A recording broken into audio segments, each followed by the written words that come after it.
is God? Well, nothing like hitting the ground running at like rocket speed for the first question in this series. All right, so I think that if you asked every person who has ever attended any kind of religious or spiritual gathering or anything that even asks that kind of question, you will get every single different answer imaginable. And the reason why is, I believe, based on what I've seen in my own experiences and the communication that I've received from, divinity and spirit and all of these divine places, is that God really is the center of love within the universe. And one thing that has always made me really sad is that people fight over it and they put barriers in front of this energy, as if there's, something we have to do to be worthy of that energy, or something that we have to do to make that energy happy, or if we do something wrong or whatever, that we're completely pushed away by that energy and damned to some crazy place. I don't believe in that. I think that the same sort of spark of life that is within every cell of our being, every cell of our body, I think that spark of life is a part of God. I believe even if we were to take the word God out of it and just called it divinity, which would, encompass all of God and the gods and every, divine being that has been believed in over time, I think all of that is really the same energy. And I think that throughout our lives, throughout our spiritual exploration, throughout our discovery of ourself and the universe and the world around us, we are building a deeper relationship with that energy. And I don't think we have to have a specific path in order to connect with that energy either. I think this is something that is present within all things, in all dimensions. It's present within every good thing and every challenging thing that we may encounter throughout our life path and throughout our life purpose even.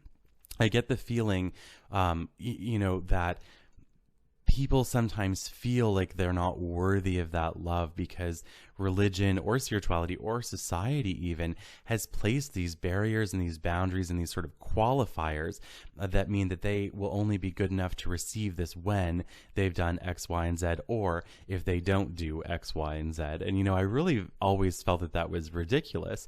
For example, personal example, but I got really upset one day, and on behalf of myself and the whole frickin' world, I went to church and I gave the finger to the altar. And when I told the story to somebody, they said, "Oh my God, Matthew, that's like blasphemy. Weren't you afraid?" And I said, "No."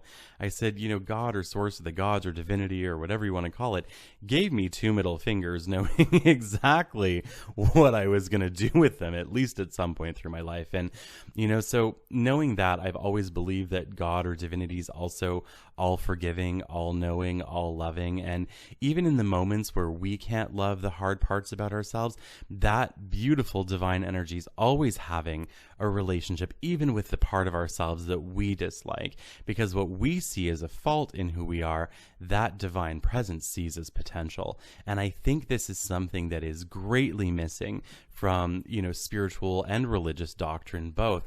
I think that we shouldn't be afraid of such a divine presence, because it is where we all come from, but it's also where we all return to.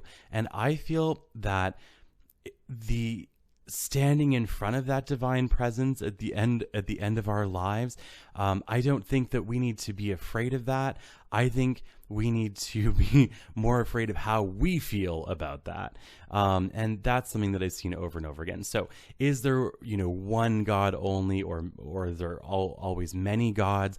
Honestly, I don't know. But the feeling that I've always had, and what I was told from a young age from Spirit, is that God will show up in whatever way you can best understand, accept, and work with that energy. And that includes every religion, every spiritual path, and even people who don't believe. Whatever brings you to being a better person, whatever inspires you to do the right thing within your life, to be compassionate and loving and kind and inherently good, whatever that is, whether it's, a divine being, or whether you're an atheist and that feeling comes from the idea that, it's up to you to be a good person. Like, all of those things that create goodness within people, that is ultimately what I believe God is. So let me know what you guys think. I'd love to hear what you think about that, and also what you believe. Thank you very much for watching.